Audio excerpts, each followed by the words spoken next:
श्रीमद्भागवत जी के नवम स्कंद का 23वां अध्याय अनु, द्रुहु, तुर्वसु और यदु के वंश का वर्णन। श्री सुखदेव जी कहते हैं, परीक्षित, ययाति नंदन अनु के 3 पुत्र हुए, सभानर, चक्षु और परोक्ष। सभानर का कालनर, कालनर का संजय, संजय का जन्मेजय, जन्मेजय का महाशील और महाशील का पुत्र हुआ महामना। महामना के 2 पुत्र हुए, उशीनर और तितिक्षु। उशीनर के 4 पुत्र थे, शिबी, वन, शमी और दक्ष। शिबी के 4 पुत्र हुए, वृषादर्भ, सुवीर, मद्र और कैके।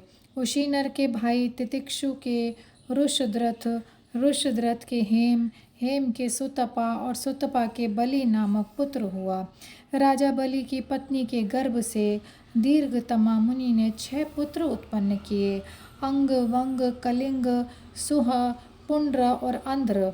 इन लोगों ने अपने अपने नाम से पूर्व दिशा में 6 देश बसाए। अंग का पुत्र हुआ खनपान, खनपान का दिविरथ, दिविरथ का धर्मरथ और धर्मरथ का चित्ररथ। यह चित्ररथ ही रोमपाद के नाम से प्रसिद्ध था। इसके मित्र थे अयोध्यापति महाराज दशरथ। रोमपाद को कोई संतान न थी, इसलिए दशरथ ने उन्हें अपनी शांता नाम की कन्या गोद दे दी। शांता का विवाह ऋष्यशृंग मुनि से हुआ। ऋष्यशृंग विभांडक ऋषि के द्वारा हरिणी के गर्भ से उत्पन्न हुए थे। एक बार राजा रोमपाद के राज्य में बहुत दिनों तक वर्षा नहीं हुई। तब गणिकाएं अपने नृत्य, संगीत, वाद्य, हाव भाव, आलिंगन और विविध उपहारों से मोहित करके ऋष्यशृंग को वहां ले गईं। उनके आते ही वहां वर्षा हो गई। उन्होंने ही इंद्र देवता का यज्ञ कराया। तब संतानहीन राजा रोमपाद को भी पुत्र हुआ और पुत्रहीन दशरथ ने भी उन्हीं के प्रयत्न से 4 पुत्र प्राप्त किए। रोमपाद का पुत्र हुआ चतुरंग और चतुरंग का पृथुलाक्ष। पृथुलाक्ष के बृहद्रथ, बृहत्कर्मा और बृहद्भानु 3 पुत्र हुए। बृहद्रथ का पुत्र हुआ बृहन्मना और बृहन्मना का जयद्रथ। जयद्रथ की पत्नी का नाम था संभूति। उसके गर्भ से विजय का जन्म हुआ। विजय का धृति, धृति का धृतव्रत, धृतव्रत का सत्कर्मा और सत्कर्म का पुत्र था अधिरथ। अधिरथ को कोई संतान न थी। किसी दिन वह गंगा तट पर क्रीड़ा कर रहा था कि देखा, एक पिटारी में नन्हा सा शिशु बहा चला जा रहा है। वह बालक कर्ण था, जिसे कुंती ने कन्यावस्था में उत्पन्न होने के कारण उस प्रकार बहा दिया था। अधिरथ ने उसी को अपना पुत्र बना लिया। परीक्षित, राजा कर्ण के पुत्र का नाम था वृषसेन। ययाति के पुत्र द्रुहु से बभ्रु का जन्म हुआ। बभ्रु का सेतु, सेतु का आरब्ध, आरब्ध का गांधार, गांधार का धर्म, धर्म का धृत, धृत का दुर्मना और दुर्मना का पुत्र प्रचेता हुआ। प्रचेता के 100 पुत्र हुए। ये उत्तर दिशा में म्लेच्छों के राजा हुए। ययाति के पुत्र तुर्वसु का वहिन, वहिन का भर्ग, भर्ग का भानुमान, भानुमान का त्रिभानु, त्रिभानु का उदार बुद्धि करंधम और करंधम का पुत्र हुआ मरुत। मरुत संतानहीन था, इसलिए उसने पुरुवंशी दुष्यंत को अपना पुत्र बनाकर रखा था। परंतु दुष्यंत राज्य की कामना से अपने ही वंश में लौट आए। परीक्षित, अब मैं राजा ययाति के बड़े पुत्र यदु के वंश का वर्णन करता हूँ।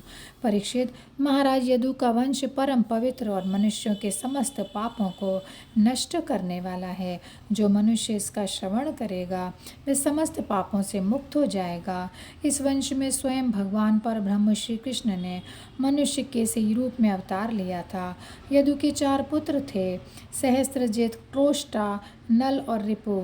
सहस्त्रजित से शतजित का जन्म हुआ। शतजित के 3 पुत्र थे, महा है, वेणु है और है का धर्म, धर्म का नेत्र, नेत्र का कुंती, कुंती का सोहंजी, सोहंजी का महिष्मान और महिष्मान का पुत्र भद्रसेन हुआ।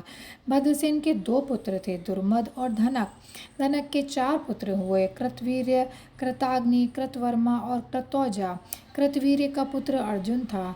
वह सातों द्वीप का एक छत्र सम्राट था। उसने भगवान के अंशावतार श्री दत्तात्रेय जी से योग विद्या और अणिमा लगिमा आदि बड़ी बड़ी सिद्धियां प्राप्त की थीं। इसमें संदेह नहीं है कि संसार का कोई भी सम्राट यज्ञ दान तपस्या योग शास्त्र ज्ञान पराक्रम और विजय आदि गुणों में कीर्ति वीर्य अर्जुन की बराबरी तो कर ही नहीं सकेगा। सहस्त्र बाहु अर्जुन 85,000 वर्षों तक छहों इंद्रियों से अक्षय विषयों का भोग करता रहा। इस बीच में ना तो उसके शरीर का बल ही क्षीण हुआ और ना ही उसने कभी यह स्मरण किया कि मेरे धन का नाश हो जाएगा। उसके धन के नाश की तो बात ही क्या है। उसका ऐसा प्रभाव था कि उसके स्मरण से दूसरों का खोया हुआ धन भी मिल जाता था। उसके हजारों पुत्रों में से केवल 5 ही जीवित रहे। शेष सब परशुराम जी की क्रोधाग्नि में भस्म हो गए। बचे हुए पुत्रों के नाम थे जयध्वज शूरसेन वृषभ मधु और ऊर्जित। जयध्वज के पुत्र का नाम था तालजंग। तालजंग के 100 पुत्र थे। वे तालजंग नामक क्षत्रिय कहलाते थे। महर्षि औरव की शक्ति से राजा सगर ने उनका संहार कर डाला। उन 100 पुत्रों में सबसे बड़ा था वीतिहोत्र। वीतिहोत्र का पुत्र मधु हुआ। मधु के 100 पुत्र थे। उनमें सबसे बड़ा था वृष्णि। परीक्षित, इन्हीं मधु विष्णु और यदु के कारण यह वंश माधव वाष्णेय और यादव के नाम से प्रसिद्ध हुआ। यदुनंदन क्रोष्टु के पुत्र का नाम था व्रजिनवान। व्रजिनवान का पुत्र श्वही, श्वही का ऋषेकु, ऋषेकु का चित्ररथ और चित्ररथ के पुत्र का नाम था शशबिंदु। वे परम योगी महान भोग वैश्वर्य संबंध और अत्यंत पराक्रमी था।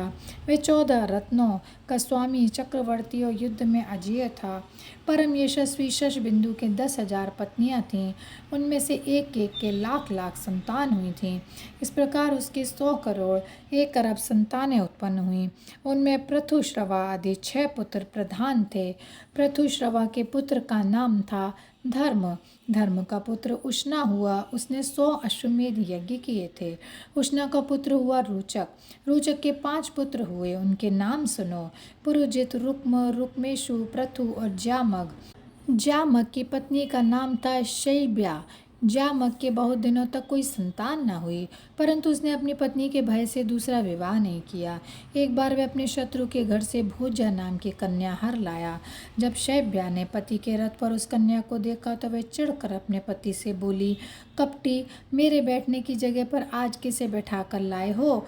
जामग ने कहा, यह तो तुम्हारी पुत्रवधू है। शैब्या ने मुस्कुराकर अपने पति से कहा, मैं तो जन्म से ही बांझ हूँ और मेरी कोई सौत भी नहीं है, फिर ये मेरी पुत्रवधू कैसे हो सकती है? जामग ने कहा, रानी, तुमको जो पुत्र होगा उसकी ये पत्नी बनेगी। राजा जामग के इस वचन का विश्वदेव और पितरों ने अनुमोदन किया। फिर क्या था, समय पर शैब्या को गर्भ रहा और उसने बड़ा ही सुंदर बालक उत्पन्न किया। उसका नाम हुआ विदर्भ।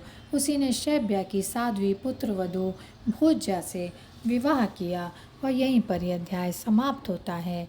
जय श्री कृष्णा, जय श्री कृष्णा, जय श्री कृष्णा। गोविंद बोलो।